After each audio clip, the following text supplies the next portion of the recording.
Why do you do that? This is probably the worst intro ever. Yeah, let's switch it up, dude. All right, I was trying to do we were talking about the Call of Duty Nazi zombies.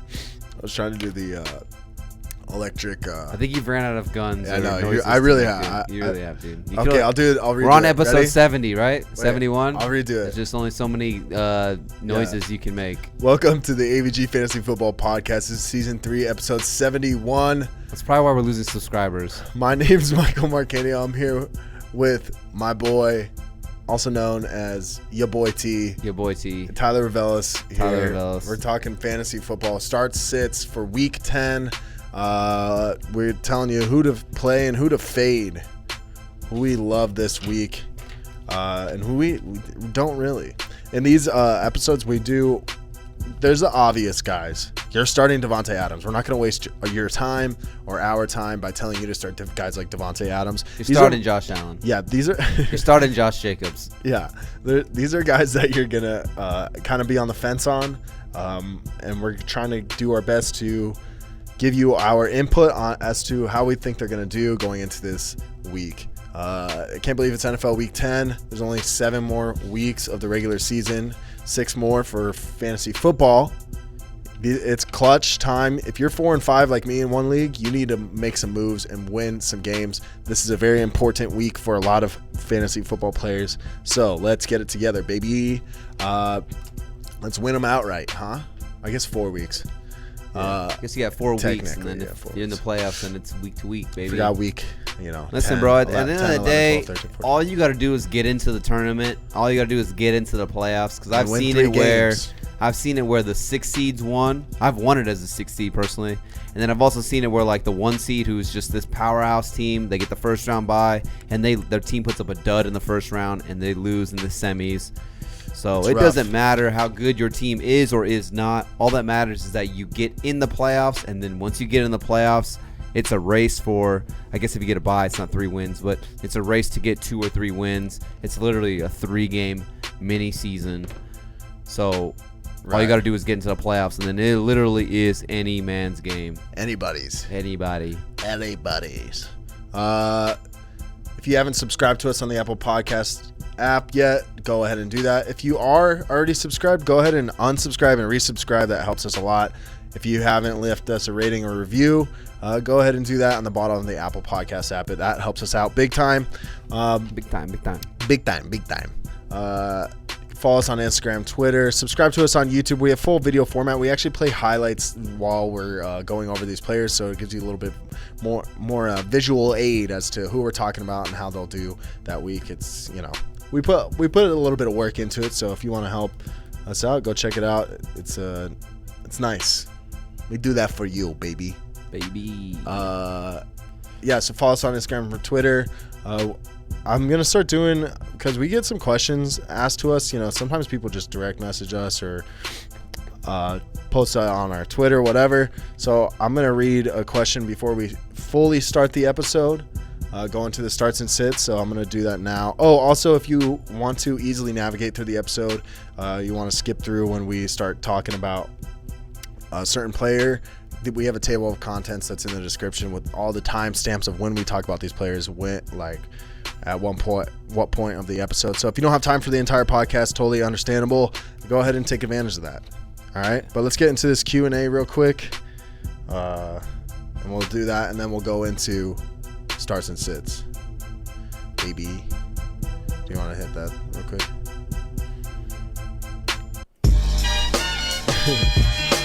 That never gets old, that one. Yeah. All right, so the question we have here is, I was going to tell you this off air, but you said you wanted to get it fresh. You wanted a fresh opinion on it, so here it is.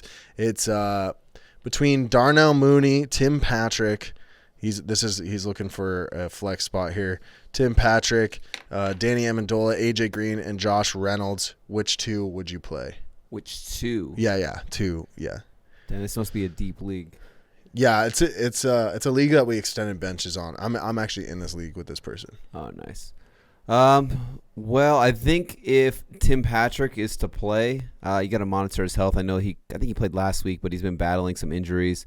And then also monitor if Jerry Jeudy is in or out. I know he had a shoulder injury. He might not play. I think he returned to practice today, which is Friday. If Jeudy was to miss the game by chance, I'd say Tim Patrick for sure by a long shot. I know Danny Amendola had a good game last week. Kind of was one of my sleepers for the week. But this week, they're playing against the Washington football team, who they give up the least amount of points to the wide receiver position. They're pretty stingy. Once we get into the start and sits, there'll be a couple guys that'll be fading this week from the Detroit Lions. So I wouldn't be starting Danny Amendola.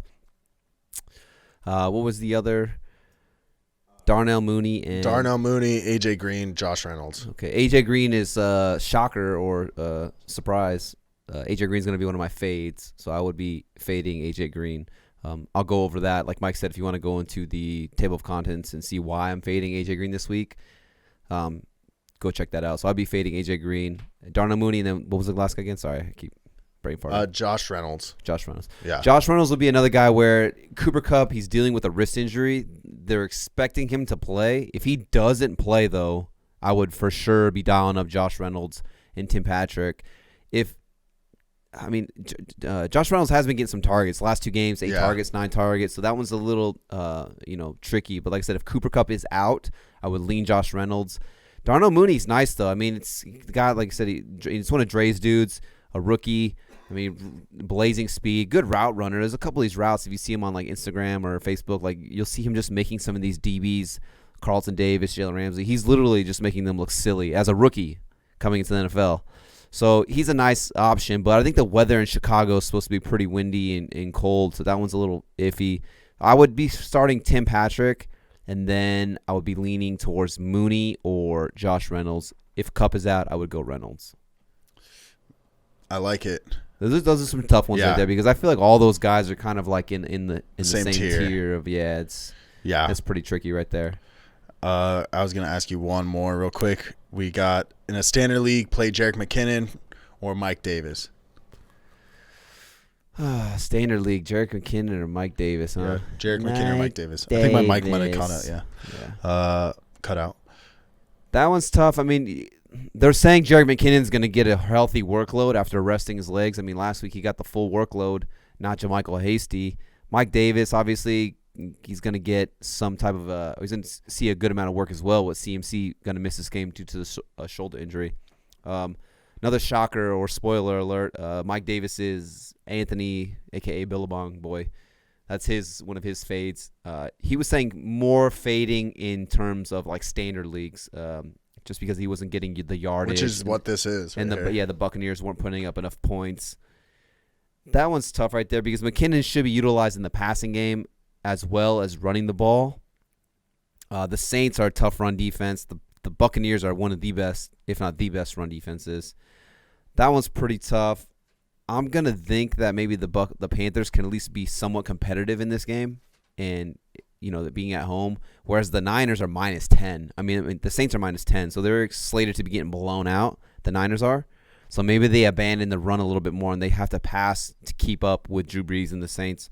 So I would lean Mike Davis. I mean, the San Francisco is just a run-heavy team, so that makes me want to lean that way. But what doesn't is that it's a different running back that seems to be the hot hand every week, and I feel like it's almost impossible to pick the right guy there. Yeah. You get lucky, Like I was lucky to put JaMychal Hasty in was last week against the Packers, and he got me like 10 points somehow, but like 9 points in a half point or full point. I mean, Jerick McKinnon put up some decent numbers, but it needed him like a garbage time touchdown at the very end. He scored a garbage time touchdown to put up some points. If he doesn't find the end zone right there, he doesn't give you anything. So yeah. That's why I'm like kind of leaning Mike Davis in that situation. At least Mike Davis's role. I get it; it's a tough matchup, and you would like Mike Davis a little bit more on PPR, but at least he's going to see a good amount of the carries. 10, 12 carries, then he should see about 5 to 6 receptions. So that's just extra yardage there. Does McKinnon see 5, 6 receptions? I'm not sure. Yeah, it's hard to say. All right. Well, we can go on to our starts and sits for the week. Let's go right into that right now. Bro, I'm just on the today, dude. Bing, bing, bing, bing. All right. So we're going to go like we always do, quarterbacks, running backs, wide receivers, and then tight ends, starts and sits. Well, first here, also, if you want to know defensive guys, I posted a clip from our last podcast, our waiver wire one, and we went over defensive streams for week 10. So defensive streams. But we'll go on to quarterbacks first, start and sit. We'll go over the starts. First off, we got Derek Carr. So Derek Carr plays the Denver Broncos. It's a divisional game. I think that it's a 50.5 over/under. I think this is going to be a back and forth game. A lot of offense. Drew Lock put up a big game last week. I think that being said, you can play Derek Carr this week. It's going to be. I think it's just going to be back and forth. I think everybody's going to get points. Yeah, that's what sells me on it. Over/under, competitive game. Derek Carr. I feel like these AFC East. Derek Carr's been sneaky, by the way, too. Yeah, I feel like these AFC West. I said East. These AFC West division games are always pretty high scoring. I could be completely wrong on that, but that's just like the thought that comes to my mind. I mean, it feels that way. Like the Chargers. Yeah, I mean, you got Chiefs, high-powered offense, arguably the best offense in the league.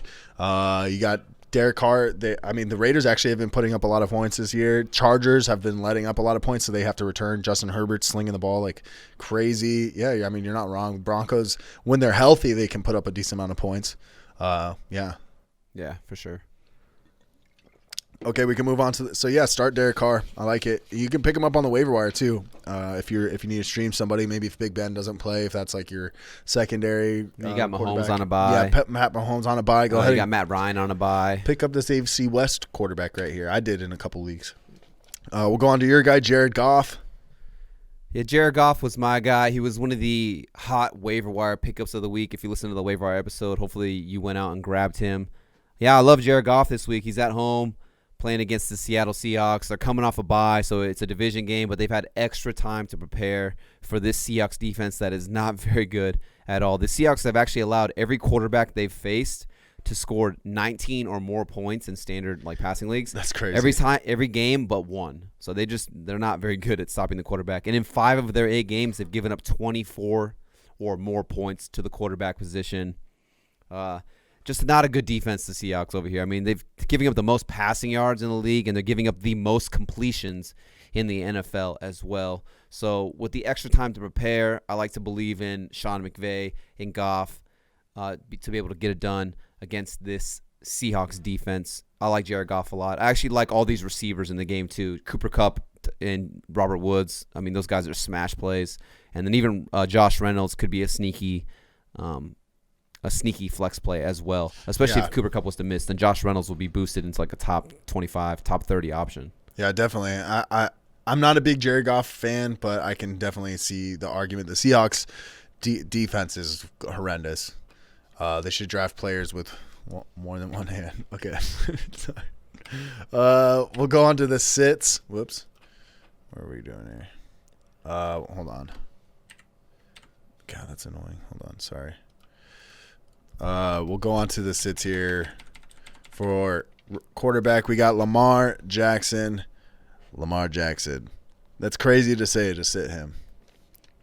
What do you think? Yeah, this was Anthony's guy to sit. I mean, Lamar Jackson, he for a guy you drafted to in the first round, probably a lot of times second round, third round latest, you're not getting the return on the investment that you spent on a guy like Lamar Jackson. I mean, he's only had 3 games over 20 points. I mean, the last 2 games, 18.5 and 15 points.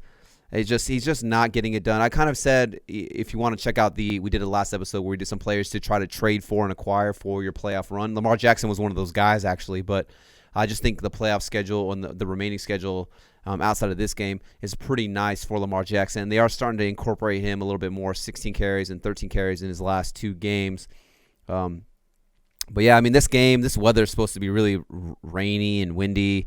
It's in Foxborough. Lamar has been inaccurate. He's not been very good with the football. So, I mean, if Belichick is going to do one thing, he'll probably try to stack the box on Lamar Jackson and limit the rushing upside that he has. I mean, I get it. If you have Lamar Jackson, you got to play him. But like I said, the upside of this, top 3, top 5 quarterback week in and week out that you thought you were getting is no longer there. He's kind of fallen to like a low-end QB1. Yeah, definitely. I mean, like he was getting drafted around the same time as Pat Mahomes, and right now this is a guy I would love to have Pat Mahomes over this guy for sure. Sorry. Yeah. I wasn't trying to low blow, but there's probably a lot of people that did the same thing as you. Yeah. Because you took him over Pat Mahomes. I'm not trying to rub dirt in any wounds or anything like that. Right, yeah. I don't know why I did it. Yeah. I had Mahomes ranked higher than Lamar Jackson. You were drafting for him. I was at a wedding and I was kind of lit. And you were like, Mahomes is there, and I was like, Lamar Jackson. And you already had Clyde Edwards. As soon as I hung up the phone, I was like, fuck, why did I do that? It's like, but I mean, it'd be hard to sit Lamar Jackson depending on who you have and who's available on the waiver wire. I mean, maybe Goff's there. I mean, would you start Derek Carr over Lamar Jackson? Yeah, probably. See, that one's tough for me. I maybe just because I'm biased on Derek I mean, you Carr. just get the rushing upside. Like if Lamar Jackson can find the end zone, you're in better shape, Yeah. But yeah, so I don't. Yeah, that's a hard one for me. But yeah, Goff over Jackson. I mean, if you could, would you start Big Ben or Lamar Jackson? Even though Big Ben should play, but are you gonna start Big Ben? Yeah, against the Bengals. Yeah, I shouldn't have asked a Steelers fan that question. No, but I get it against the Bengals. Yeah, I mean, I love all the Steelers receivers, which we'll get into in a little bit. So yeah, I play Big Ben over them. Yeah, over him. But we can go on to my guy here, Kirk Cousins. Kirk Cousins. What do he plays Monday night, right? What do we know about Kirk Cousins on Monday night? He's not very good. I saw something. He is 0-9 in his career. 0. He's 0 out of 9. He's 0 wins in 9 career Monday Night Football games. Kirk Cousins. Listen, it's in Chicago. The weather's not supposed to be very great. It's a primetime game. Kirk Cousins blows it in primetime games. Yeah, I don't like this at all.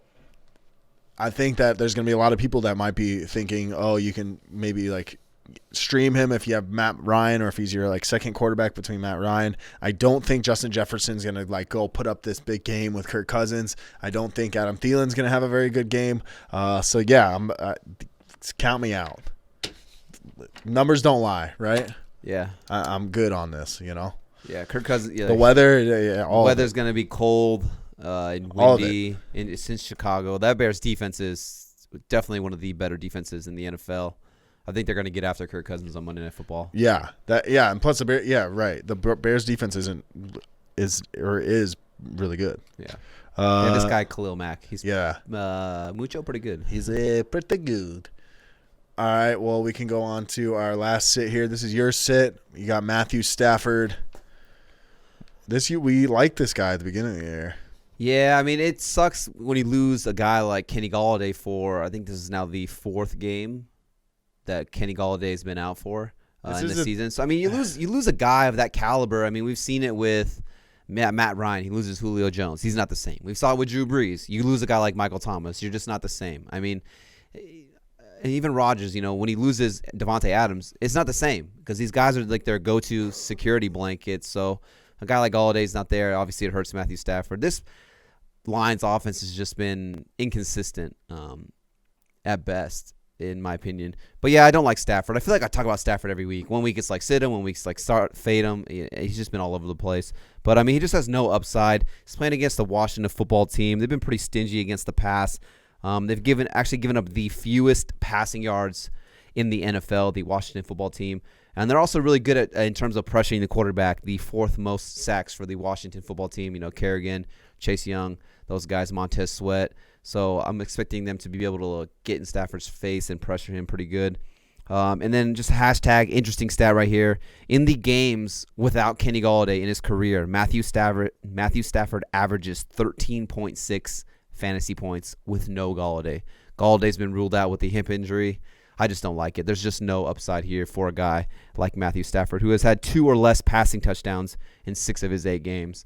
I'd look for some better options. The only thing that is weird about Matt Stafford, and I could see happening, is he had the only really good game he's had this year was against the Colts, which is weird. It doesn't make any sense, but I'm pretty sure Kenny Galladay was there for that. So that goes to your argument as well. Yeah, I think that game was more they were getting blown out. Yeah, so he's just throwing, and they abandoned the run. And then also, the Colts are probably winning, but they're winning I think they won the game 41-21. So they're probably just thinking that prevent defense almost. Well, I'll give you all this underneath shit. So it's kind of padding his stats, some garbage time. Well, that's what I was hoping would happen with AJ Brown, but there was 7 minutes left in the Titans game the other night, and Mike Vrabel ran the ball. They have 3 timeouts, 7 minutes left. You're down by 16, and I don't know. I don't get it. Yeah.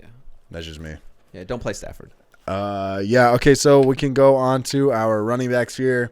We'll go on to the starts. First, we got Giovanni Bernard. You like it against the Pittsburgh Steelers defense. I find it somewhat offensive. Tell me why. You're just a homer pick. No, I'm just saying the Steelers defense is good. I mean, you can't argue. For sure. I agree. I think Steelers defense, they were my number 1 rated defense coming into the year, and I think they've shown it for the most part. Yeah.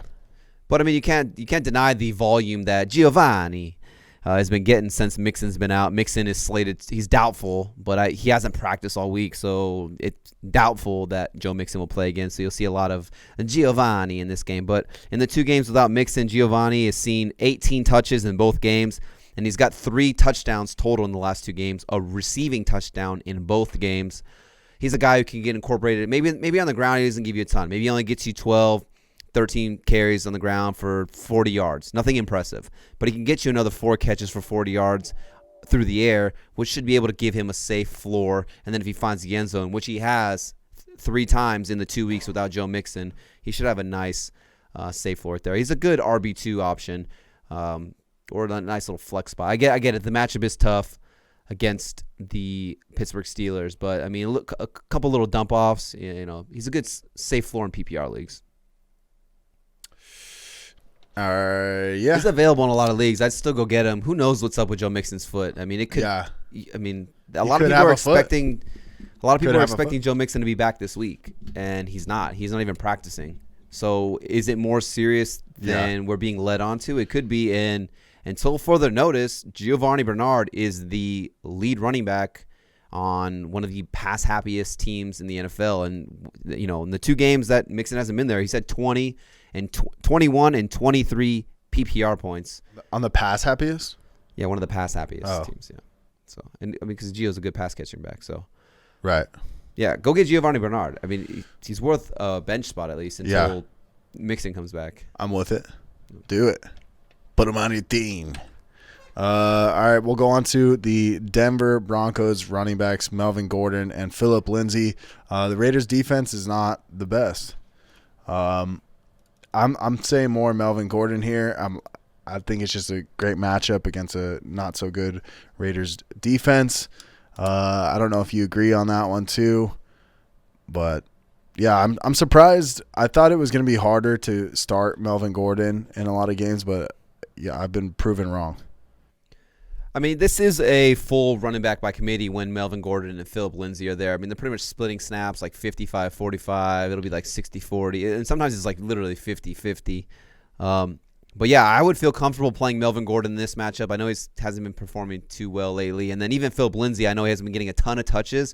But I do think this game will be a lot more competitive and close to where they'll be able to, like, run the ball effectively against the Las Vegas Raiders. So I do feel comfortable playing Melvin Gordon and Phillip Lindsay if you need to. If you're in a pinch, obviously Phillip Lindsay's not a running back you're starting on a week-to-week basis. But if you need to start Phillip Lindsay, I think this would be a great week to actually throw him in your lineup. Yeah, it's like what I always try and think, like, what are weeks that I feel like I can play a certain player? Because there's some weeks where I'm like, okay, well, this isn't the week to play this guy. But this might be the week to play Phillip Lindsay. Yeah, I mean, the Raiders, just some numbers on the Raiders here. The Raiders have allowed the 4th most rushing touchdowns in the NFL, and they are bottom 10 in terms of defending the running backs for receiving. So they're bottom 10 in receptions allowed and receiving yards allowed to running backs. This is good for Melvin Gordon because even though you think of Lindsay as like the smaller scat back who would be like the pass catcher, it's actually Melvin Gordon who is the pass catcher for the Denver Broncos. He's out-targeted Phillip Lindsay on the season 27-7, so nearly a 4-1 advantage. I know Lindsay's missed a couple games there, but still Melvin Gordon is the guy they look for in the passing attack. But yeah, like I said, Lindsay's still a good running back that I would like to throw in my lineup as well. It's a good matchup. They're both seeing good amount of goal line carries, so it's not like Melvin Gordon's the goal line back and Philip Lindsay's not. I think it was like Melvin Gordon has 4 carries inside the 5. Philip Lindsay has 3 inside the 5, so they're really splitting the carries there when they get inside the 5. And then hashtag interesting stat. In the last 4 weeks, Philip Lindsay has 286 rushing yards. That's the 3rd most in the NFL. A guy who's just, it doesn't take him a lot of touches. He's been more elusive. And if you watch any of these Bronco games, maybe Omar's here and he could write a little comment for us. But it's Philip Lindsay's looks like the better running back out of the two on fewer touches. There's something called big play runs. Those are runs of 20 yards or more. Philip Lindsay has 4 of those 20-yard plus runs, and he's only carried the ball 50 times. Melvin Gordon's carried the ball 95 times, and he only has 2 of them. So it's like he's doubled the amount of big runs that Melvin Gordon has had, but nearly half the amount of carries. So Philip Lindsay's a guy where even if he only gets 10, 12 touches, he's highly effective with those touches. But yeah, I like the Denver Broncos running backs this week. Yeah, man. Backing me up there, dude. I love it. We'll go on to the next one here. We got Chase Edmonds. I actually made the mistake at first when I was looking at this is that you corrected me on it, and I went and looked at the numbers. But I thought that the Bills gave it up, I thought the Bills defense was actually like pretty decent, but they're actually giving up a decent amount of points to running backs. So Kenyon Drake's looking like he's not going to play. Is he officially out yet or no? He's questionable. He was a limited participant all 3 days of practice this week, so he's a game time decision. I feel like even if he is playing, I wouldn't even want to play Kenyon Drake if he was playing, because I feel like he might be limited touches, limited snaps. So I'm gonna stick with Chase Edmonds here, and I think that the Bills being the 17th ranked against the run defense on the 2020 year. Yeah, sign me up. Put Chase Edmonds in. He could fall in the end zone. He could fall in the end zone twice, possibly. Chase Edmonds is that kind of running back that can do that. This offense is pretty high-powered. I like it. Cardinals I think they're still, I don't know if they still are or not, but they're like the number 1 rated offense, or like the highest scoring offense. Yeah. They're number 1 in all of Kazakhstan. I like Chase Edmonds. Like you said, it would be better if Drake didn't play. In the game last week against Miami, 28 touches for Chase Edmonds with no Kenyon Drake.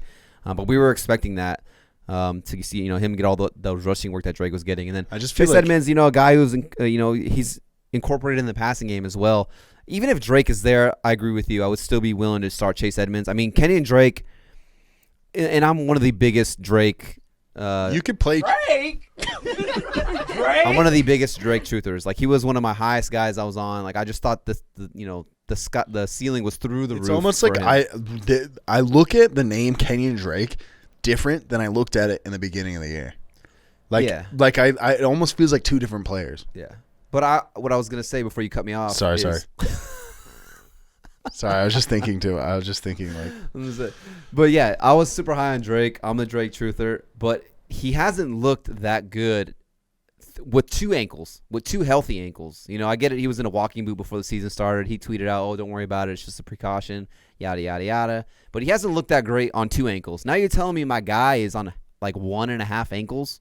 Like, what's his ceiling? Like, is he gonna look better magically than he did before? Like, I don't think so. Yeah. So yeah, I would like. The point I'm getting is that I do like Chase Edmonds this week. And if Drake played, I don't know how comfortable I would be playing Drake. If I'm going to pick Edmonds or Drake, it's Edmonds all day. Yeah. And it's not even close.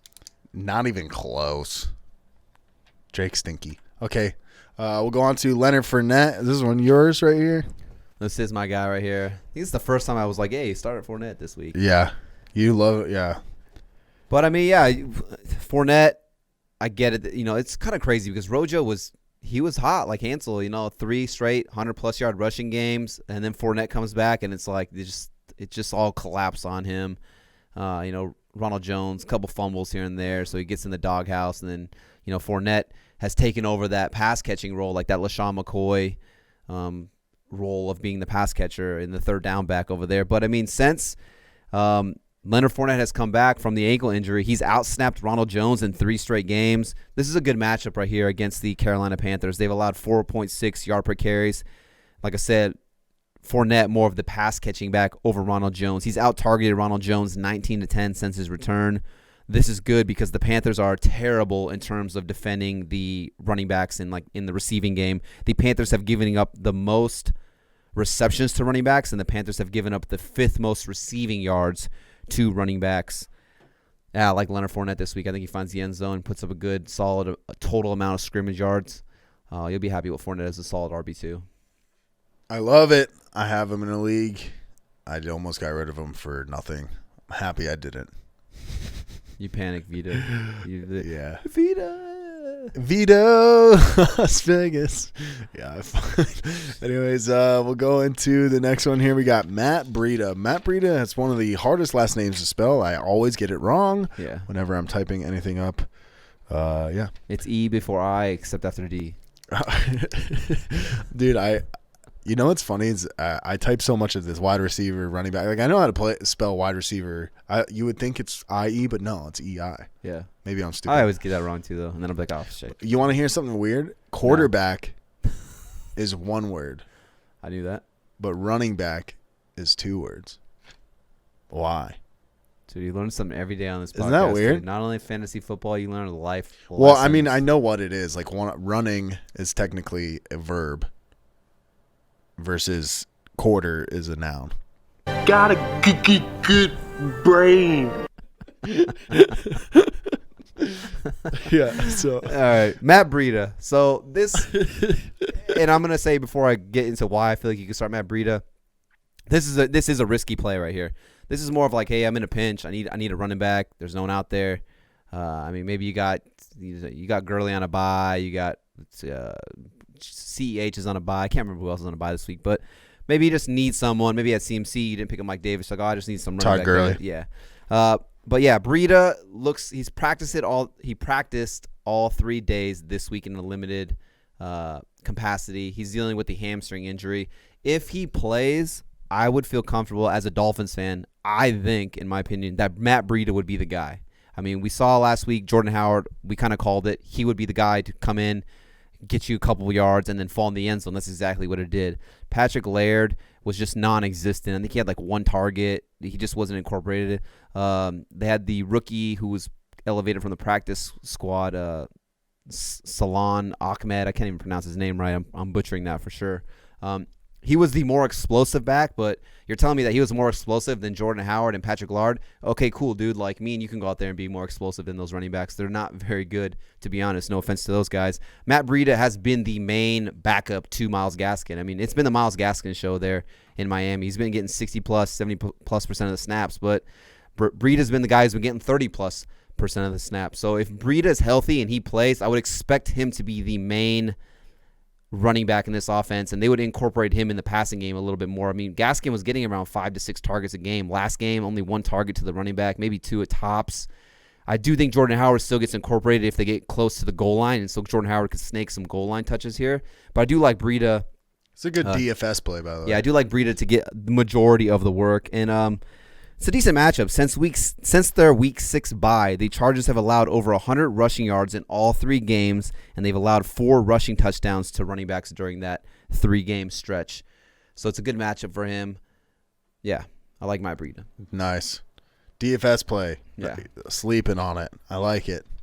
We'll move on to my guy here. We got J.D. McKissick. I actually am an Antonio Gibson truther, so it is weird for me to put this one down here, but they play the Detroit Lions, which have been giving it up like Claire since before last week. They were giving up an average of 170.3 yards per game, the highest in the NFL.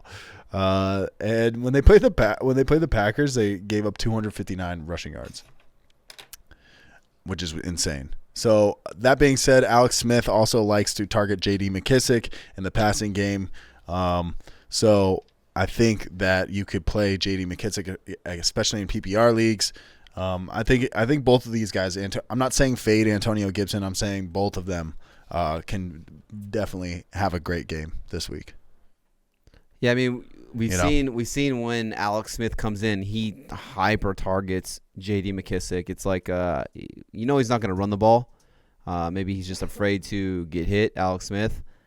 But I mean, in the games where he's come in, like I said, he's literally just hyper targeting J.D. McKissick out of the backfield. It's just another extension of the run. Like, hey, a little quick dump off, and then you put him in space and stuff like that. But yeah, I do like J.D. McKissick a lot as well. I agree with you, Mike. Hell yeah, you do, because I know everything. Here we go. We got Kareem Hunt on the next one here. I think, who is it? Who picked this one? Anthony? This is Anthony's guy right here. I mean, I'm not mad at it, too, though. Nick Chubb could be coming back, but I still think it's good. Yeah, I think Nick Chubb is slated to come back. If Nick Chubb's in the lineup for the Cleveland Browns, he's in your lineup for your fantasy team. And it's a good matchup. And the same thing for Kareem Hunt. I mean, you're playing against the Houston Texans. They're not very good. Anthony's notes here says, I always pick the running backs playing Houston. And that's a pretty good strategy because Houston is not very good at defending the run. This game is going to be windy. It's going to be cold. They're talking about gusts of like 25 to 35 miles per hour. And when you think about what the Browns want to do, they really just want to run the ball. I mean, you don't want Baker dropping back 30, 35 times. You want to run the ball a ton and just have Baker limit it, kind of do what Tannehill does, I guess, in a sense, and game manage, run some play action, complete the ball, get some first downs. So I think that they'll just ground and pound the shit out of the Houston Texans, pack up a win, and get out of there. So, yeah, start Kareem Hunt, start Nick Chubb, like both these options right here. And Kareem Hunt has actually been better, Anthony said. He's been better with Chubb in the lineup. So it's shockingly, you would think that he'd be better not having him. Right. But it's like to have, I don't know, maybe just a difference of running backs or maybe, staying fresh. But, yeah, Kareem Hunt's actually been playing a lot better with Chubb in the lineup. All right. Well, that being said, we'll go on to the last start here, I think. It's Rex Burkhead. I disagree with this one, so you want to state your claim. Yeah, this is another guy for Anthony right here.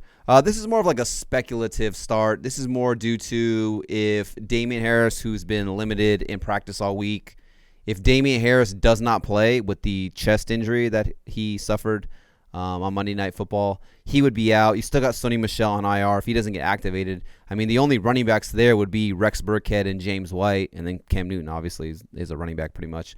Hasn't thrown a touchdown in multiple weeks. But, yeah, I agree with Anthony here. If you could start Rex Burkhead if those guys are out because, ipso facto, there's literally only Rex Burkhead and James White. And for whatever reason, James White has just been non-existent the last 2-3 weeks. I don't know what it is. I mean, Rex Burkhead is a guy who can run between the tackles. He can be the goal line back, but then he can also be a receiving back out of the backfield as well. You would think that Burkhead would see, 15, to 18 touches and some goal line work there. I mean, we saw a game where Sony Michel was out and Damien Harris was out. I think Burkhead had like 3 touchdowns. So, not mad at it. That game's going to be rainy. It's going to be windy. The weather in New England's not going to be good on that Sunday night game. So they could lean on the run a lot more, especially with how inaccurate Cam has been as a passer. So, yeah, if Damien Harris is out, Sony Michel is out, then you got Rex Burkhead and James White. I'm not mad at starting Rex Burkhead. Yeah. I'll get into why I don't. Like for instance, I have a scenario where I have Gus Edwards as one of my flex spots. Mark Ingram, he's going to be a game time decision. So if it comes down to the game time and Mark Ingram plays, but then all of a sudden Damien Harris is out, I will drop Gus Edwards to pick up Rex Burkhead, and I will play Rex Burkhead instead because I don't want anything to do with these Dobbins, Ingram, and Gus Edwards when I could just pick up Burkhead and it's just Burkhead and James White. But I know Burkhead's going to be the main guy over there over James White. So just a scenario like that where I start Rex Burkhead. Okay. I mean, you make a good argument. I believe you. All right, we'll go on to the sit right here. I got Wayne Gallman. He's the last standing running back for the Giants. Yeah, you got Devontae Freeman. They placed him on IR this week. He re-aggravated his ankle. So Devontae Freeman, he's going to be on IR for at least 3 weeks. Gallman is available, and I think it was 79% of ESPN leagues. I know it ain't pretty. I know it's ugly, but to go find a starting running back You would on start the him? waiver wire. I have him as a sit. No, I'm just saying. I'm just saying in general to find a starting running back on the waiver wire. It's big. That's not common. There's never a starting running back on the waiver wire. He's available in 79% of ESPN leagues. I would go get Wayne Gallman. I'm not necessarily saying start him. Yeah, because I agree with you. This is a tough matchup, but you can never have enough depth at the running back position. So if you there's no point in having a 6th or 7th string receiver, or like a 3rd tight end or something stupid like that. A 2 defenses. Like I would rather go out and get a guy like Gallman and just have him on my bench because God forbid your starting running back gets hurt. You just don't know. There's still some bye weeks coming up. At least Gallman's a guy that he's been getting 15-plus touches in goal line work, and he's got a touchdown in 3 straight games. And with no Devontae Freeman, he is like the main running back there. So I would go get him and stash him is what I'm saying. Not start him. Stash him. Stash him. Yeah. I'm with you. But, yeah, they play the Eagles. Front seven's really good. I just can't. I don't know. It's another one of those things where I'd rather be wrong and have him on my bench than be right and have him in my lineup. I don't want to wake up and be like, damn it, why the fuck did I play Wayne Gallman? So yeah, that I can't do it myself this week. I know you might be tempted, but I would not do it. So we'll move on to my next one here. I got the Patriots running backs. I know you just did your whole thing on the Patriots. I just think that going into playing the Ravens, I can't decide. And I feel like the Patriots running backs, even if Damien Harris is out, I can't look at my lineup and be like, Rex Burkhead against the Ravens. Let's do this. Maybe I'm looking at it too simply, but I just can't make. I don't know. I can't get behind it in my head. Yeah. But you made some solid points earlier though. Yeah, I think if Damien Harris is there, and then it's like Damien Harris, Rex Burkhead, and even James White, then that's a little murky, and I agree with your side of it now. That I probably don't want to start any of these guys because it's a trio. It's kind of like the Ravens. It's like a throuple of running backs. You never know because Rex Burkhead and James White, and then Cam Newton's. And Cam Newton can snake. Yeah, Cam Newton can snake. James White has been not used as much as of recently, but he could come out and have. Bill Belichick will be like, "Hey, he's been practicing pretty well," and then he'll put him in for like fucking 20 snaps, 100%, or 20 touches. Yeah. So yeah, it could happen every week. So I usually try and stay away from these crowded backfields. I do like Damien Harris for the future, but I can't get behind any Patriots running back this week. Yeah. Damien Harris has Patriots running backs. As long as he's healthy, Damien Harris has a really good schedule going forward, and he's looked good for what it's worth. I think he's got every game so far that he's played, he's had over 5 yards, 5 yards per carry, except for one game. One game he didn't have over 5 yards per carry, but in the other 4 games, he's averaging over 5 yards per carry, which is pretty good. So yeah. Damien Harris would be a nice little guy to try to acquire if he has a dud game. You can buy him on the low. Also, game script wise, these guys are favorites. The Patriots barely beat the Jets. I mean, this could be a sneaky money line play on the Patriots, but I can't see game script wise them running the ball a lot if they're down by 12 points. Yeah. All right, we can go on to the next one here. You got Devin Singletary. I feel like this might be an obvious one, but, there might be people out there thinking about playing them. If you're thinking about playing Rex Burkhead, possibly if Damien Harris is out, you definitely might be thinking about playing Devin Singletary. Yeah, I mean, the first couple weeks, he gets you pretty much like 10, and then Zach Moss goes out, gets you 16, and then 19 points, at least in PPR. So not that bad, but since then, only one game over 10 PPR points out of the next 5 games. He's just not the guy. He's not getting any goal line carries. He's not. I just don't know. The guy's talented. He was a guy that we were super hyped on. I think if it wasn't for them drafting Zach Moss, Singletary would be a stud. He'd be one of the best running backs in the NFL right now if he wasn't sharing the workload with Zach Moss. But for whatever reason, he's sharing it with what's his name? Yeah, Josh Allen is pulling the Cam Newton and snaking goal line touchdowns as well. I just don't like it. It's just not getting incorporated. Last game only 5 touches. Maybe this is kind of a no-brainer for most people, but Devin Singletary, you're on my bench. He's kind of like he's turned into just like one of the best handcuffs, I guess, because like I said, when Zach Moss wasn't there, he was putting up crazy good points. But when Zach Moss is there, it's just too crowded, and he's not getting any goal line work. So unless he breaks off a big touchdown, which I'm not banking on, I don't think he's done one all year where he's broken off a big touchdown run. I just wouldn't be playing Devin Singletary. I'm with you on that. Can't agree more. We'll go on to the next one here. We got sit Mike Davis. I think Anthony put this one in here. By the way, if you're wondering, Anthony also does a podcast with us. He just is always working, so he has a hard time making it. So if you're like, who the fuck is Anthony you guys keep talking about? That's who it is. It's Billabong Boy. Yeah, Billabong Boy, he wants to sit Mike Davis. He said this is mainly for standard leagues, which I know we had a standard question earlier with Mike Davis, so maybe this will help the guy out who asked this question. But he's failed to break 80 combined yards in 3 straight games. No touchdowns, and Tampa Bay's defense has been pretty stingy. So Bucs defense is really they good. They can give like 3.3 yards per carry. They're definitely one of the better defenses. I know they got shellacked by Drew Brees on Sunday Night Football, but yeah, this would be a tough one right here. I would go on the opposite side. I think you could still Mike Davis because I think he'll be able to get you a decent floor, but maybe the ceiling just isn't. These games where he's getting you. 23, 22, 30, like those games, the ceiling probably isn't there like it was in those other games, but I think he'll have a decent floor. Maybe if you got some better options, maybe if you're deep at running back. I suppose I look at it like this. It's not an automatic start. Would you play CMC right here? Yeah, you're playing CMC every game. Well, so it's like I feel like he's like CMC light. He can put up these big games that CMC has. Yeah. But for what it's worth, the Buccaneers have limited CMC multiple times. That's true. And they've limited Kamara multiple times this year and last year. The Buccaneers' run defense is no joke. Yeah. They're definitely one of the best run defenses in the NFL. Yeah. So. Okay, we're going to go on to the next one here. Maybe if you're starting him, just limit expectations. And then, like I said, maybe if you got some better options, because you grab Mike Davis off the waiver wire, so you might have already had a couple good running backs. Maybe it's not like a necessary start for you. Yeah, definitely.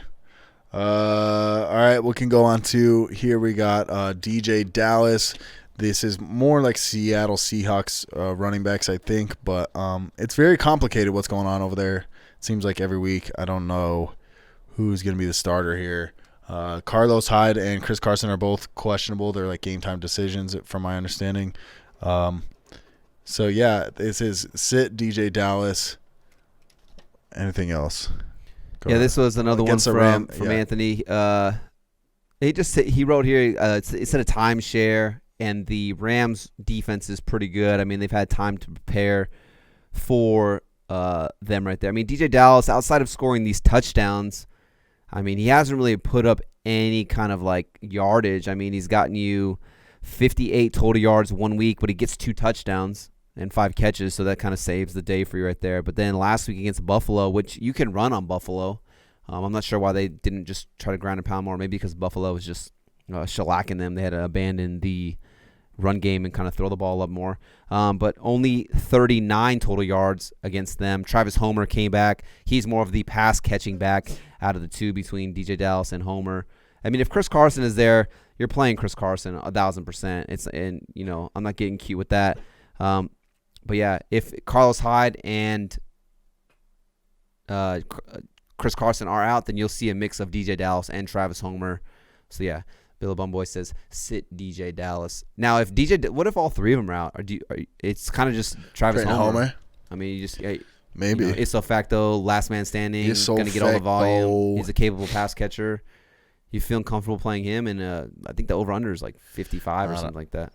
Yeah, with a high over/under, he could possibly fall into the end zone. There's that. If it's just one guy left, I don't know. There is that. But I'm not going to be hyped on it. I feel like the Seahawks, the reason Russell Wilson looks so good is because their defense is so bad that they have to just they're constantly chasing. They have to put up 50 points a game to even win. So it's like everybody's going to eventually score, but it could be Tyler Lockett has 3 touchdowns. You never know. Yeah. So, yeah, I don't know. It's hard. I wouldn't feel good about it. I feel you. All right, we can go on to sit. Joshua Kelley, Los Angeles Chargers. Yeah, this one's more for just these Charger running backs in general. I mean, Justin Jackson is most likely not going to play in this matchup, so you're going to see a mixture of Joshua Kelley, Kalen Ballage, and Tremaine Pope. Which is, by the way, Kalen Ballage went on the practice squad on Monday, and then they bumped him back up. Yeah. But yeah, so you're going to see a mixture of all those guys in this game, most likely.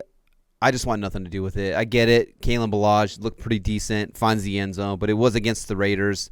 You just heard me say all those numbers against the Raiders and how they're not good and how that's why I feel confident playing Melvin Gordon and Philip Lindsay. I get it. The Miami Dolphins, on paper, it looks like a good matchup, but I went to this game last week where the Dolphins played against the Cardinals, and they gave Chase Edmonds the ball 25 times. He only had 70 rushing yards, averaging 2.8 yards per carry. That's not very good. I mean, to give the guy as good as Chase Edmonds is at home 25 times and him to not be able to break off one big run, it just shows something that maybe this Dolphins defense is starting to click on all cylinders.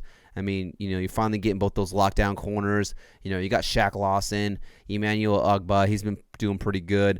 So, yeah, I just don't feel confident playing Joshua Kelley. I don't feel confident playing Kalen Ballage. As a Dolphins fan, Kalen Ballage was there. I know if Anthony was here, we'd be just roasting Kalen Ballage. He's just not very good. I don't know. He would just literally run straight into the line. And I guess if he sees a hole, he's good at running straight and hitting the hole. But like I just said, the Dolphins were pretty good at containing Chase Edmonds on the Arizona Cardinals, who are one of the best offenses, if not the best offense right now in the NFL. So I just don't feel confident starting a guy who was on the practice squad or Joshua Kelley, who's a rookie. Yeah, I just don't like it. Yeah, I mean, that was my only point with the practice squad thing was like, it's like he went out and had like a pretty decent game when Justin Jackson went out, and then they're like, Monday comes around, they're like, listen, dude, he might be back, so we're going to throw you back on the practice squad. Like, for them to make that move, it just goes to show how much, not worth it. But yeah, that's a different note. Anyways, we can move on to our wide receivers here. We'll go on to our start sits for the wide receiver position. We'll start on the starts here. We got Terry McLaurin. This might be an obvious start to some people, and to others it also is. Yeah, I mean, scary Terry McLaurin. You're dialing him up. I mean, the guy's a stud. Yeah, he's pretty much their only weapon, I feel like, they have over there. And I feel like he's matchup proof. Yeah, even on this team that's not that great. Yeah. Yeah, I mean, yeah, he's like I said, I was kind of sleeping on him because I felt like, Dwayne Haskins isn't very good, and, it's just him. There's no one else to really could they just double him? But, I mean, my guy is just a technician out there. He's just finding ways to get open. So, yeah, and I think he's entering that realm of, it doesn't matter who he's playing against. He seems to be getting the target volume because a safe floor each and every single week. Yeah, I mean, I faded him against, I think it was Carlton Davis or Bradbury, one of the two, and I was wrong on it, man. I mean, he still showed up, had a pretty decent game. I think he had like 7 for 70, and, wasn't like, I don't think he scored in the game, but he did well. So I was wrong. I'll play Terry McLaurin every week. Yeah. All right. Start him. Okay, this one's here. I got Diontae Johnson. We got the Pittsburgh Steelers. This is an asterisk. If Ben Roethlisberger plays or not, I'm going to go, if he's playing, I'm going to start Diontae Johnson. The guy's getting like 10 targets every game, Yeah, once you get into that double-digit target area, I'm going to start you because you just have so much upside. The chances of you putting up like a 70-yard or putting up 70 yards, over 100 yards, maybe even possibly and a touchdown are way up. So that being said, start Diontae Johnson so long as Ben Roethlisberger's in. If it's Mason Rudolph, don't do it, okay? That guy's still alive? Yeah, he's still alive. And I would rather have Josh Dobbs in, but that's just me. Anyways, that's a whole different thing. But I'm going to say start Diontae Johnson, and if Big Ben is in, you can start any Steelers receiver. I threw a Steelers template in there. what's it called? Yeah, you can start. I think you can start Juju. I think you start Chase Claypool in this matchup. Yeah. I think it's going to be a high scoring game. I think you can play well against this Bengals defense. I mean, dude, you're getting me moist over here because I got Big Ben, and I'm like, he's about to put up. It's in Pittsburgh. I mean, Pittsburgh's actually been on the road for the past like 3 games or 2 or 3 games. So they come back home. It's gonna be nice. They traveled to Baltimore, then went to Dallas. They got a home game against the Bengals. Yeah. It's gonna be tight. If Big Ben doesn't play, though, fuck it. He should be able to play. He's kind of in that same boat as where Stafford was last week, where he doesn't have COVID. He was just a close contact to someone who had COVID. So he just has to test negative, I think, Saturday or Sunday before the game, and then he should be good to go. And a guy like Big Ben, I mean, I don't want to say he doesn't have to practice, but he doesn't have to practice to be able to be thrown into the game. No, and here's the thing about Big Ben as well. I don't know if you saw. He said Father, Son, Holy Ghost. Father, Son, Holy Spirit. He's got Jesus on his side, dude. Yeah. All right? And I don't want to say it's like basically PEDs, but it is. It's GEDs, JEDs. Yeah. Jesus-enhancing drug. Amen. Yes. Performance-enhancing C. PEC. He's got PECs. Performance-enhancing Christ. Yeah, WWBD. What would Ben do? What would Ben do? Yes. WWBD. Tim Tebow had great years. I mean, dude, how many times do I have to say this? We're 8-0, dude. I told you at the beginning of the year, Big Ben accepted Jesus into his life. He quit drinking. He quit masturbating. He's all tensed up. I don't know about that. He did quit masturbating. He quit porn. Maybe he still jerks it, but he quit porn. Maybe he looks at like his elbow, puts it together, makes it look like a butt, and starts doing it. That's probably why his elbow was messed up. All that jerking off. Coming in his elbow. Yeah, I mean, I said at the beginning of the year, dude, he's got Jesus on his side, and guess what's happening?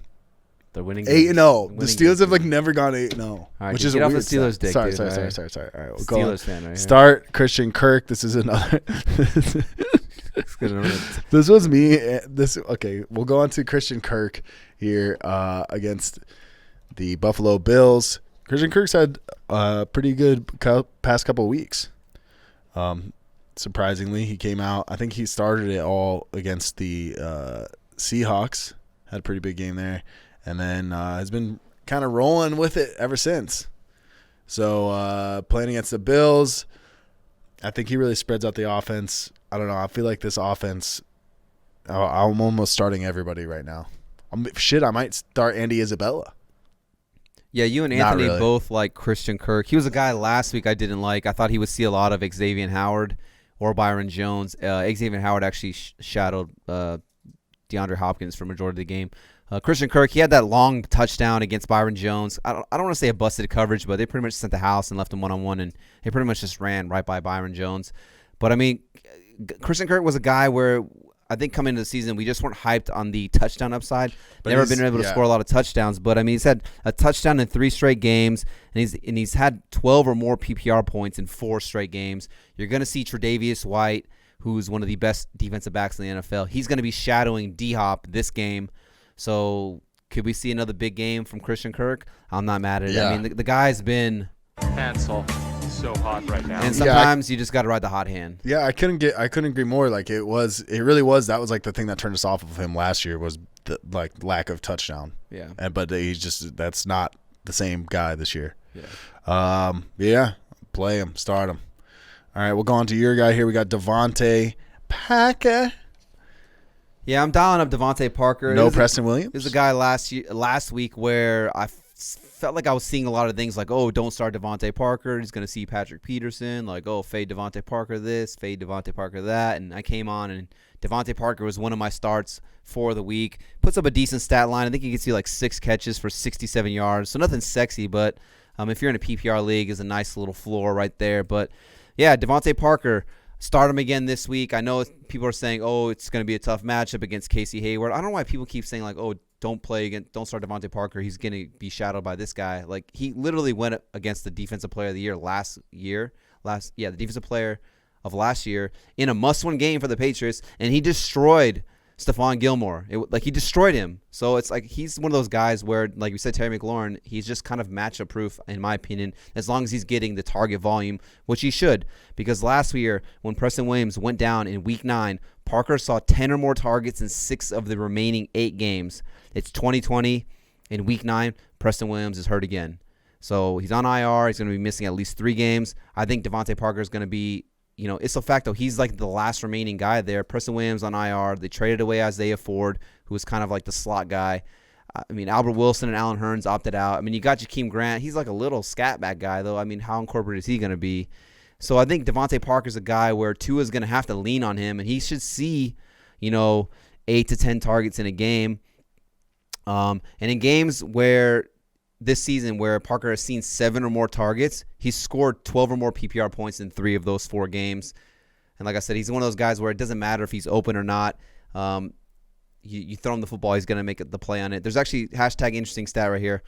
26 players in the NFL have 10 or more contested catch targets. Those are targets where, the coverage is really tight. It's a contested catch. So 26 players have 10 or more contested catch targets. DeVante Parker leads all of them with a 92% catch rate on contested catches. So a guy where you just throw it up to him, like literally, this is what you do. Hug it, chug it, football. And DeVante Parker goes up and he gets it. So yeah, I'd like DeVante Parker this week. If you can go out and buy him on the low, I know it's kind of right before the game starts, but I definitely think Preston Williams banged up. Go get DeVante Parker. I feel you. I mean, dude, is that how I sound when I talk about Diontae Johnson and the Steelers? I guess. I'm just kidding. I mean, you're making great points. When Preston Williams is out, he's fucking he lights it up. We've seen that. I'm just teasing you. I know we're not talking about the tight ends either. I don't think you put him in here, but it's been gross for Gesicki too. Yeah. But Dre wanted us to talk about Gesicki. Like it said, they just need guys who can make plays, and Gesicki's arguably the next best pass catcher or the next best weapon for Tua behind DeVante Parker. So Gesicki could be a sneaky little low-end tight end one this week. Good red zone threat, too, Gesicki is. Okay, good news about Mike Gesicki. Let's go on to the next one here. We got John Brown as your start. Tell me why. Tell me. Smoky Brown over here. But yeah, this is a 56-point over-under. When you see over-unders like this, you usually want to try to get as many shares in the game as you can because points on the scoreboard equal mucho points for my fantasy team. But yeah, last week John Brown was a guy, I feel like every week we say go get John Brown. We were trying to go get him and start him. Last week, 8 catches on 11 targets, gets you 99 yards. Go get John Brown. He's the second guy behind Stephon Diggs, but John Brown is still really good. You're going to see Patrick Peterson on Stephon Diggs. Does he limit him? Maybe. I'm starting Stephon Diggs, no doubt. But I definitely think John Brown has the ability to put up some good numbers right here. In the 3 games where he's been healthy and he's seen 6 or more targets, he's put up 18 or more PPR points in those games. He's been battling a knee injury, an ankle injury, so I think he's finally 100% or at least healthy enough to go out there and not have the injuries hamper him like John Brown this week. Love it. Couldn't agree more. I wish he did better when he was in Arizona. I just think they didn't have a quarterback at that time. Who was the quarterback for them? Carson Palmer? Yeah. It was what? Yeah. That's that was when they had John Brown and Jaron Brown. And then J.J. Nelson. And then Larry Fitzgerald. Which is crazy to see what they got now. Let's go on to the next one here. We got Brandon Aiyuk. You added this one. This is a long episode. Yeah. Brandon Aiyuk, I'll make this one quick. Back-to-back games. He's had 6 or more receptions and 90 or more receiving yards. No Deebo Samuel. No George Kittle. Guy who just has a nose for the end zone, it seems like. He's had a touchdown in 4 of the 7 games, 2 receiving and 2 rushing. So they incorporate him in a lot of those end arounds. So a guy who will get you some rushing yards, he'll get you some receiving yards. The Saints are 10-point favorites in this game, meaning that they should be blowing out the 49ers who are on the road in New Orleans, which means that the Niners will probably have to be throwing the ball a lot more than they want to. More throws, more targets. Dial it up for Hadouken! All right, I like it. Let's go on to. I think we're on sits now. Are we? Or is this you? Yeah, this is a sit for me. All right, we got Marvin Jones, the Detroit. I mean, if you said to sit Matt Stafford, so I mean it makes sense, right? Yeah, I don't like Marvin Jones in this one. He's been touchdown dependent. In the games with no Galladay, you would expect for him to just ball out, and he's been doing okay. But like I said, he's been touchdown dependent. If you take those touchdowns away, he really hasn't been putting up any numbers. I mean, he's failed to get over 55 receiving yards in any game with no Galladay, and he hasn't had more than 4 receptions in any game without Kenny Galladay. He should see a lot of Fuller and Ronald Darby this week. Those corners for the Washington football team are both ranked inside the top 20 on Pro Football Focus for defensive back, so they're good. Washington, they've give up the least amount of points to the wide receiver position. So if he doesn't find the end zone, I just feel like there's no upside for Marvin Jones this week. He would be on my bench. Yeah. Yeah, I mean, I just never feel comfortable playing Marvin Jones, especially this year. Like, could he find the end zone? Yeah, because he has, I feel like it's unpredictable, the games that he does well in, too. Yeah. You know what I mean? Let's go on to the next one here. We got AJ Green, which is somebody asked about him earlier. You're saying to fade him against the Pittsburgh Steelers defense. You fading all the receivers or just AJ Green? Just A.J. Green. I'm still dialing up Tyler Boyd. He's got a safe floor. He's like a top 15 receiver, Tyler Boyd. And then Higgins has just he's been money. He's like your boy T, Higgins. But yeah, I'm fading A.J. Green this week. He's kind of like the odd man out of the trio for these Bengals wide receivers. The Steelers have allowed a league low 57% completion percentage. That's not good. They've allowed the 5th fewest yards per game, only giving up 215 passing yards per game. Now, if you have to tell me you have to chop up 215 yards between Tyler Boyd, Higgins, A.J. Green, maybe the tight ends here and there, Giovanni Bernard out of the backfield. It just doesn't seem like, Anthony's always talking about the pie. It doesn't seem like there's a lot of pie to go around for these guys. And then just the completion percentage in terms of when Burrow is targeting these receivers. His completion percentage to Higgins, 64%, so not bad. 79% completion percentage when he's targeting Tyler Boyd. That's really good. And then to A.J. Green, 49% completion percentage. That is no bueno. That's not good. That's actually tied for the lowest completion percentage from a quarterback to a receiver, tied for the lowest at 49% out of all receivers with at least 40 targets. So they're just not on the same page for whatever reason it is. Now it's a tough matchup against the Steelers. He old. Yeah, I just don't like it this week. It's A.J. Green. I'm not going to doubt him. They can come out and put a Who would you rather have? Game, but I would be fading him if I could in this option in this matchup. Who would you rather have, Ocho Cinco or AJ Green? AJ Green. When he's healthy, AJ Green. Ocho Cinco was nice though. Yeah. All right, let's go on to the next one here. We got Curtis Samuel. I don't like it. Okay. He's been hot like Hansel though. I know he has been hot, and that's the thing. Going against the Buccaneers.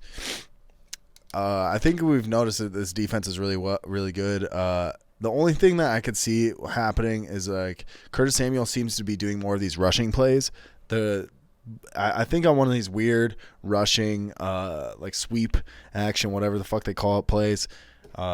I think that's the only time where you can see Curtis Samuel finding the end zone. I think that the Buccaneers just got smacked on national television on prime time. They're going to come out hot. They're going to look great. I don't see – I think that they're going to chase what you'd think, receivers. Curtis Samuel's kind of like more of an underneath guy, it seems like. I think Robbie Anderson and DJ Moore have a higher chance of having a better game than Curtis Samuel. I think it's gross.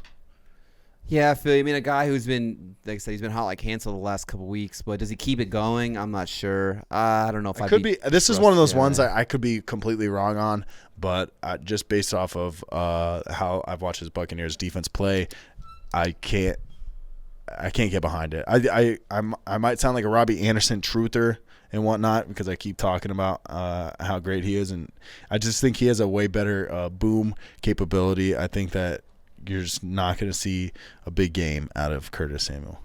Yeah, no, I agree. I mean, DJ Moore had a big game against the Bucks back when they played him in like week 2 or 3. So I think we've kind of seen a correlation. When DJ Moore is getting a good amount of targets, Curtis Samuel isn't. When Curtis Samuel's getting a lot of targets, DJ Moore isn't. So Yeah, I agree with you right there. It's kind of, I don't know. I think the Panthers are going to be behind. Receiver that I would want on this, like I agree with you as well, is Robbie Anderson. I don't think I'd want DJ Moore. I'd be trying to trade him. I think he was one of those guys. Even him and Curtis Samuel were both guys we were trying to trade away in the trade episode, the buy or sell episode we did.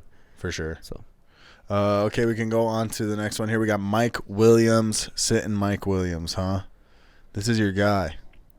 You like this guy usually. Yeah, this is my guy. This is Anthony's, one of Anthony's sits right here. He said, he's a boom bust guy. That's what he is. Put up these monster, crazy good games, but then he can come out and get you one catch for 4 yards. It's just, I don't understand it at all. But he's too boomer bust, and he's probably going to see, Anthony wrote here, he's going to see the X-Man, but not the one in the wheelchair. Not Professor X. But yeah, Xavier Howard's been really good. I mean, one of the best defensive backs in the NFL. I mean, the guy's ball. It's going to sound really weird. Ball skills. I was going to say ball skills, but his ability to play the ball is really well. I do love his balls. Yeah, I mean, Mike Williams is one of those guys where, like I said, you see in the highlight right there, he can literally go up and just get it over anybody. He's like a freak specimen. But yeah, a tough matchup against Xavier Howard. Tough matchup against Byron Jones. They're on the road in Miami. It's going to be hot. It's going to be humid. Are they used to that? Maybe not. So, yeah, maybe the upside isn't there this week compared to other weeks for Big Mike. Who has a bigger game? Do you think Keenan Allen gets shut down? See, Keenan Allen lines up in the slot a lot, and I feel like our slot guys aren't. I mean, Xavier Howard won't be in the slot. Byron Jones won't go into the slot. We have Nick Needham, I think his name is. So I think Keenan Allen will eat. Probably.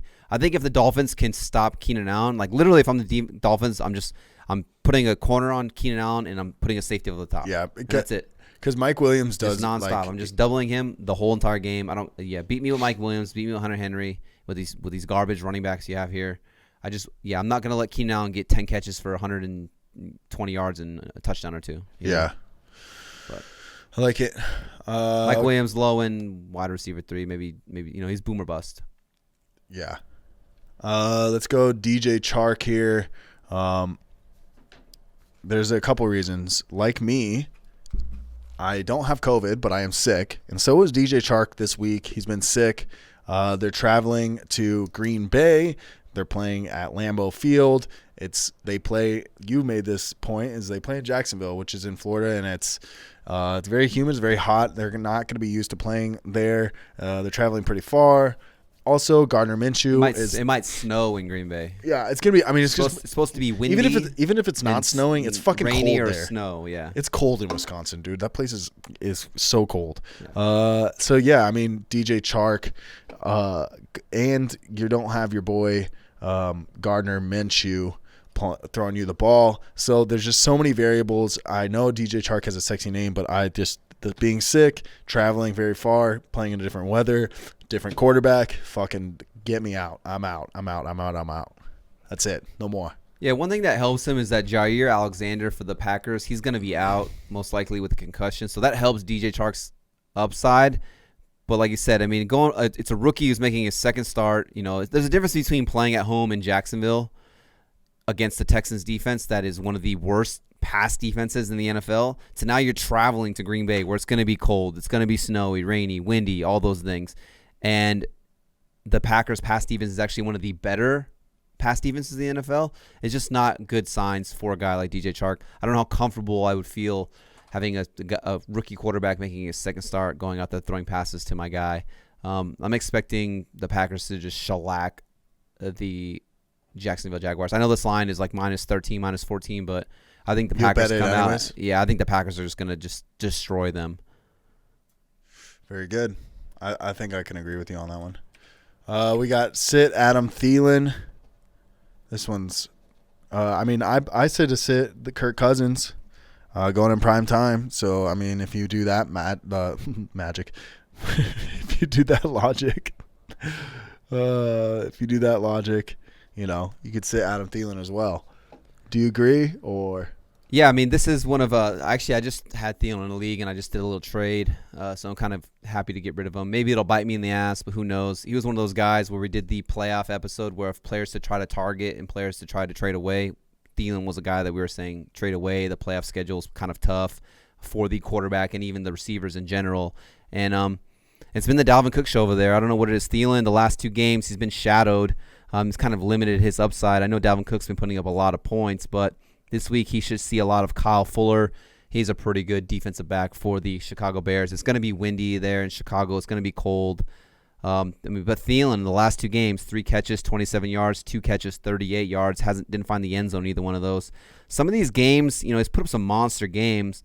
But then on the flip side, some of these games have been really touchdown dependent. Like if he doesn't, 3 for 29, but he gets in the end zone. 3 for 51, but he gets in the end zone. So if he doesn't get in the end zone, which he always does, I mean, he leads the NFL. Right there. Yeah, he leads the NFL, or he's tied for the lead in the NFL in end zone targets. So Kirk Cousins does look for him when they get into the end zone. So he's got one of the best touchdown upsides out of any wide receiver. But if he doesn't find the end zone, he might not put up a solid stat line for you to be happy. Tough matchup on the road against Chicago. So yeah, him and Justin Jefferson, I just can't see the ceiling compared to some other plays this week. Yeah, I mean, you're making some solid points here, Tyler. Okay. That's what you guys hired me for. I did hire you. You're fired. You're rehired. New contract. We'll move on to the tight ends. We'll do our starts first.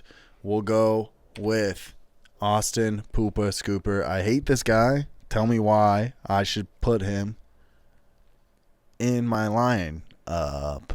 Yeah, don't hate him. He's actually available in 35% of leagues, ESPN, NFL, Yahoo, 35% or more. So if he's available, go get him. I'm telling you, go get him right now. Austin Hooper is going to finish the season as a top 10 tight end. You heard it here. Gross. First, clip that shit. I know it might sound gross, but look at this. I got Falcons highlights because there's not very many. It's like 30 my guy's been hurt. He had the emergency appendectomy. So he's missed a couple games, and they had the bye. So I think people kind of forgot about Austin Hooper. But, I mean, Austin Hooper, back when he was in Atlanta, he was the tight end 1. He was the number 1 overall tight end over George Kittle, over Travis Kelce. He was the tight end number 1 before he got hurt over there. A new offense. He's got to learn the playbook. He's got to get acclimated to the system, get comfortable with Baker, who's been hit or miss too. But, I mean, prior to his emergency appendectomy, he had 5 receptions in 3 straight games, 10 or more PPR points in all 3 games, and he has the 7th highest target share for tight ends. He's being targeted on 19% of the passes for the Cleveland Browns. That's 7th highest out of all tight ends. And then Houston is not very good in terms of defending the tight end position. They are bottom 10 against the tight ends.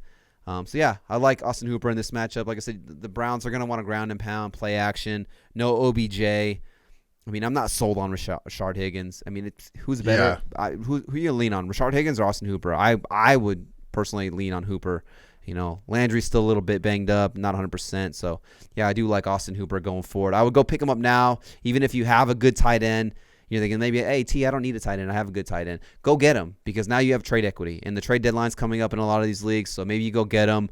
Maybe you flip that good tight end you have, and Hooper could be your guy, and you picked him up on the waiver wire for free. Go get him now, stash him, be a week early instead of a week late. Start Austin Hooper. Be a week early and not a week late. Yeah, I like it, dude. Sorry, I'm looking at something really fast. Stop looking at porn, dude. It's just so fun. No, okay, we'll go on to the next one here. We got Dallas Goedert. The Eagles, the Eagers. The Eagers tight end. Sorry, I just had a stat written down here. What the fuck? Sorry, hold on. Give me a second, baby. Hold on. Yeah, spit on it. It was not a flub. Are you good, dude, over there or what?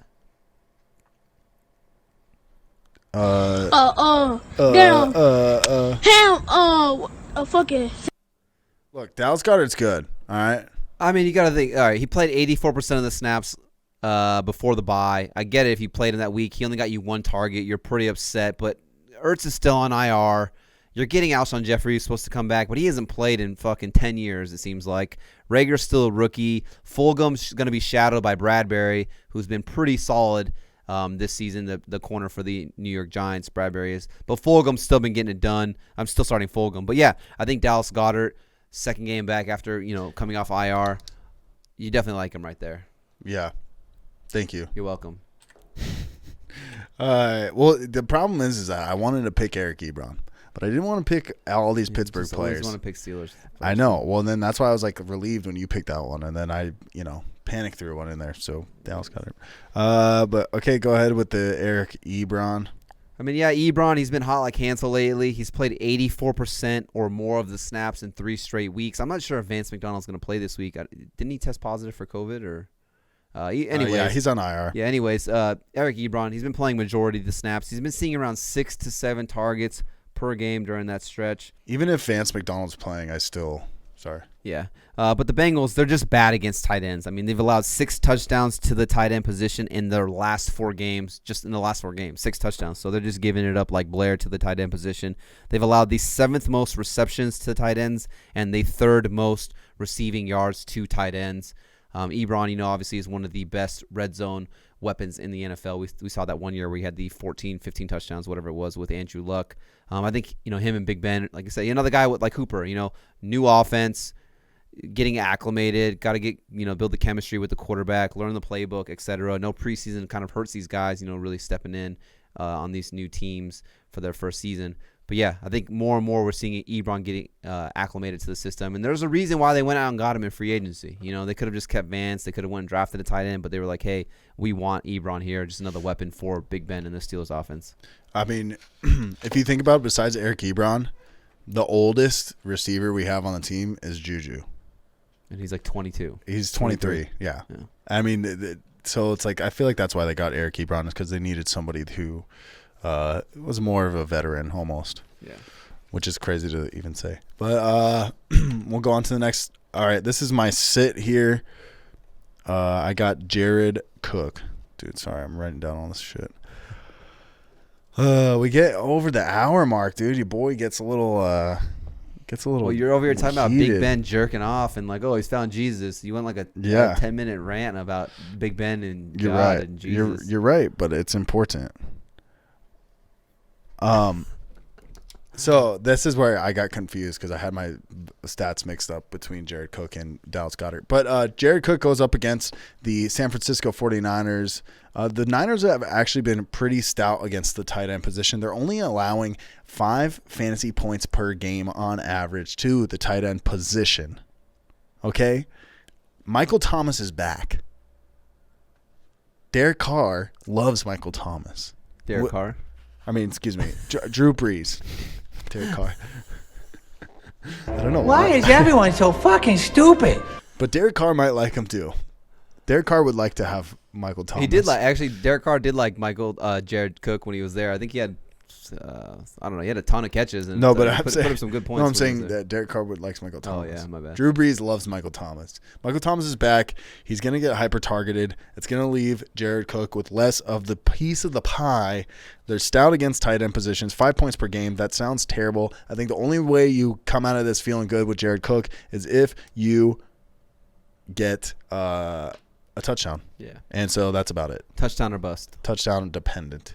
So that's where I'm at with Jared Cook. Let's go on to the next one here. We got Tyler Higbust. Tyler Higbitch.